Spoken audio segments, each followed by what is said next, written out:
أعوذ بالله من الشيطان الرجيم.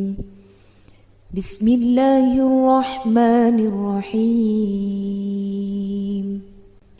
والتين والزيتون وطور سينين وهذا البلد الأمين.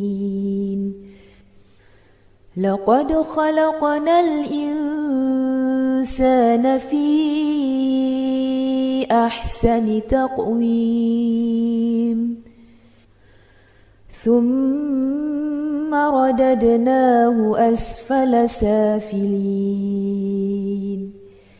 إلا الذين آمنوا وعملوا الصالحات فلهم أجر غير ممنون. فما يكذبك بعد بالدين أليس الله بأحكم الحاكمين.